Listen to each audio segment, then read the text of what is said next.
Is evolution. It is a big idea. It tells us how life on Earth changed over billions of years. From tiny simple cells to everything we see around us today. And us too. It is a powerful story. It makes a lot of sense. The evidence for it is everywhere. In the bones of old creatures. In the DNA inside every living thing. In the way different animals look a bit like each other. But even with all the evidence, it's not a finished story. Not by a long shot. There are still many questions, many parts we do not fully understand. We call these the missing pieces. It is not about whether evolution happened. Most scientists agree it did. The question is more about how it happened exactly every single step of the way. And if we can ever really know all those steps, it is like trying to put together a puzzle. In a puzzle with billions of pieces, and you do not have the picture on the box. You find a lot of pieces. You can see big parts of the picture forming, but there are still gaps. Some big, some small. And you wonder if you will ever find all of them, or if some pieces are just gone forever. So, what kind of missing pieces are we even talking about? Well, it is a mix of things. Some are literal missing things, like fossils of creatures that lived at key times. Others are more about understanding the tiny, complicated ways life works, how genes switch on and off, how big changes happen from small ones, and some are about the very beginning of life itself. Let's start with the most famous kind of missing piece, the fossil record. Old bones and shells dug out of the ground. When people talk about gaps in evolution, they often mean missing fossils. They wonder, where are the in-between animals? The ones that show one kind of creature slowly turning into another. It is a fair question. And it is true. The fossil record is not a perfect continuous movie. It is more like a highlight reel, with huge chunks cut out. Think about it.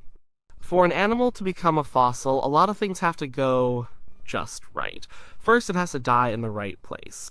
Maybe in mud or sand, where its body gets covered quickly. That protects it from scavengers. It protects it from rotting away to nothing. Then, over millions of years, the soft parts decay.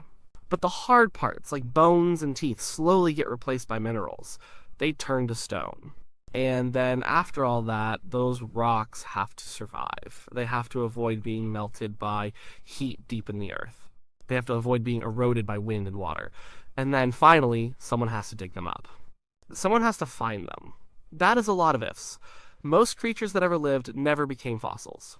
Most fossils that did form have been destroyed. Most of the ones that survived are still buried deep, waiting to be found.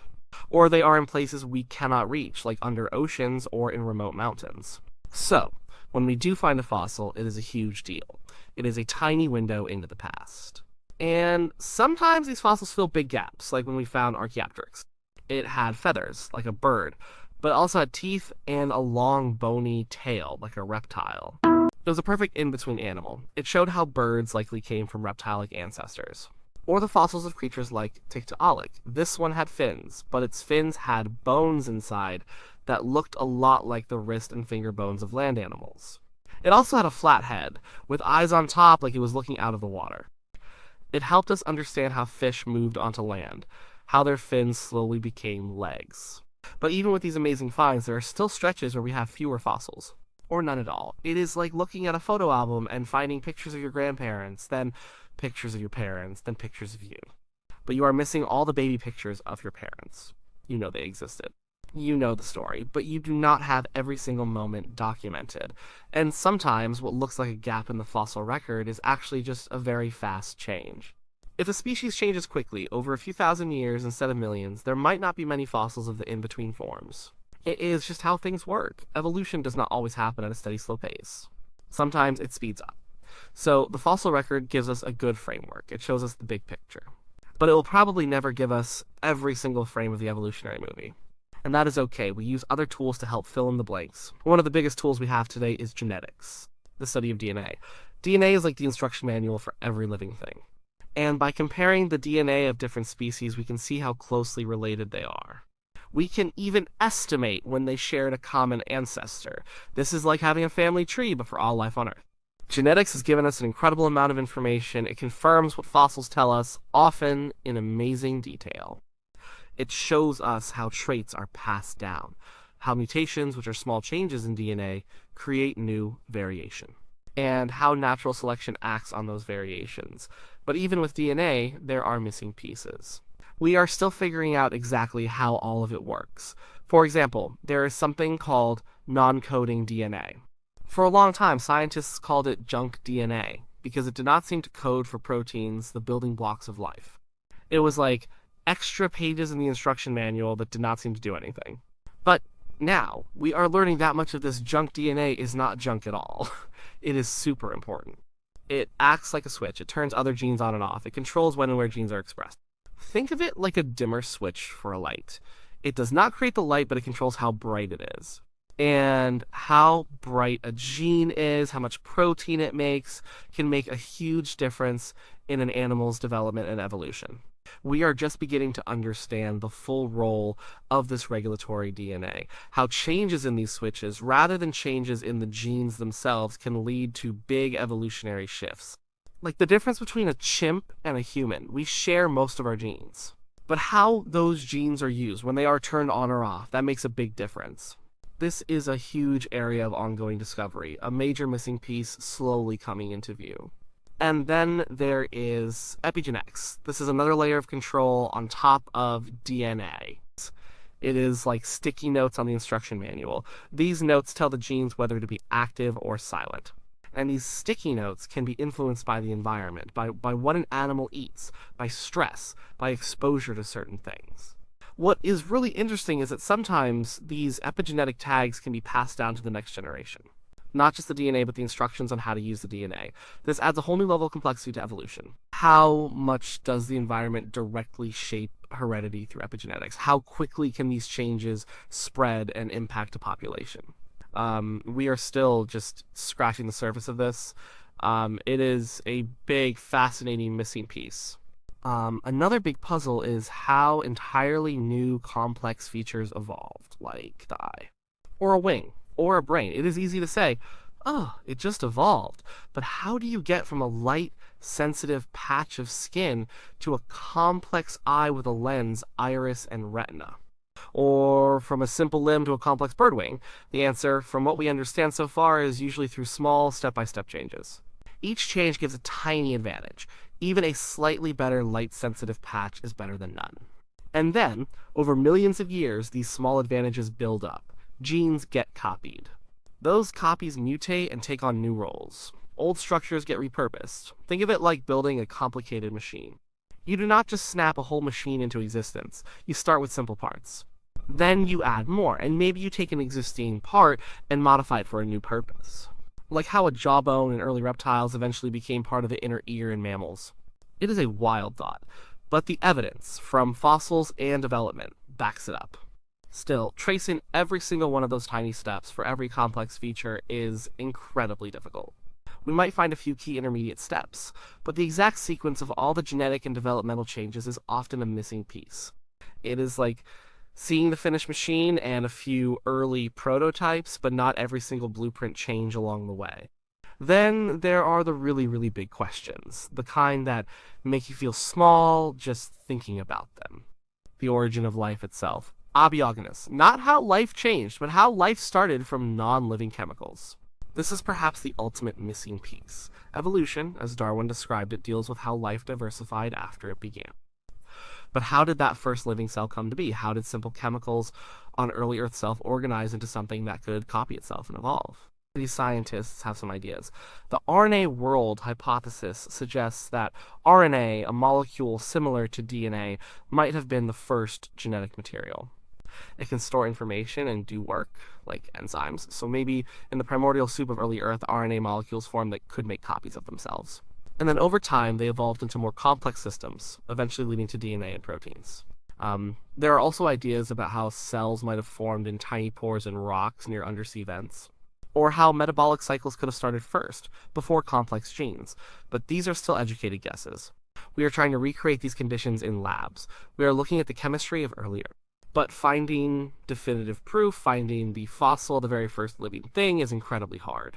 It might even be impossible. It is a deep, fundamental missing piece, a mystery at the very root of everything. And what about consciousness? How did something as abstract and amazing as our ability to think, feel, and be aware of ourselves come from a collection of cells? Evolution tells us brains got bigger and more complex. It tells us about the advantages of intelligence for survival. But the leap from complex brain activity to subjective experience to being aware, that is still a huge puzzle. It bridges biology and philosophy. It is a kind of missing piece that might not even be a physical thing we can dig up or sequence. So, with all these challenges, how do scientists actually work on finding these missing pieces? It is a bit like detective work, but on a grand scale. They are constantly looking for new clues. One way is simply by digging. Paleontologists keep searching for new fossils in promising places. They go to ancient riverbeds, old lake bottoms, places where conditions were just right for fossilization. And every year, new fossils are found. Fossils that push back the dates of certain events. Fossils that show unexpected connections. Each new find adds a little bit more to the picture. Then there is the lab work. Geneticists are sequencing more and more genomes. Not just humans, but thousands of different species, from bacteria to whales. Comparing these massive data sets helps them see patterns of evolution at the molecular level. They can track the history of genes, how they mutated, copied, and changed functions over time. They use powerful computers to analyze all this data. This is where we learn about regulatory DNA and epigenetics. Developmental biologists, people who study how embryos grow, are also key. They look at how a single cell turns into a complex animal. And they see that many different animals, even very different ones, use the same basic toolkit of genes for development. Small changes in how those genes are used can lead to very different body plans. This field, called evo-devo, helps explain how big evolutionary changes can happen without needing entirely new genes. It connects genetics to physical form. Chemists and geologists are working on the origin of life. They are trying to recreate early Earth conditions in the lab. They are looking for signs of ancient life in the oldest rocks on Earth, and even on other planets like Mars. They are testing different theories for how the first self-replicating molecules might have formed. And all these different fields talk to each other. A fossil found by a paleontologist might inspire a geneticist to look at the DNA of living relatives. A pattern seen in gene expression might give clues to a developmental biologist. It is a huge collaborative effort. No single person or field has all the answers. Also, will we ever find all the missing pieces? Honestly, probably not. And maybe that is okay. The universe is vast. Time is immense. Life is incredibly complex. There are physical limits to what we can know. Some fossils have just been destroyed forever. Some molecular events happened so long ago, under conditions we can only guess at, that their exact history might be lost. The sheer number of living things that have come and gone over billions of years is staggering.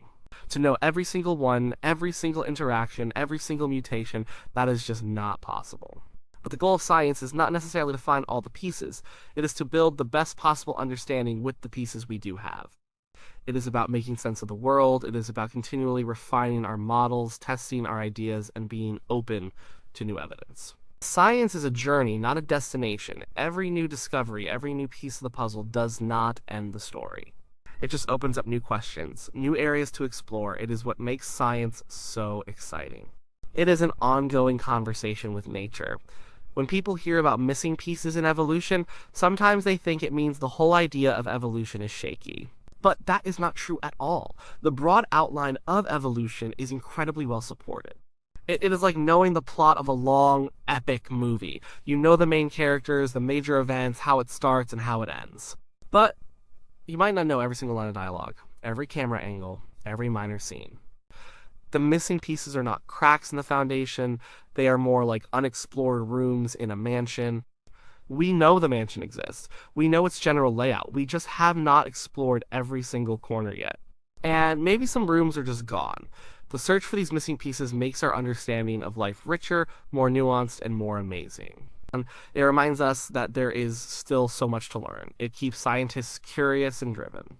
It shows us the incredible complexity and beauty of the natural world. And it also reminds us of our own place in this grand story. We are a part of this continuous, evolving tapestry of life.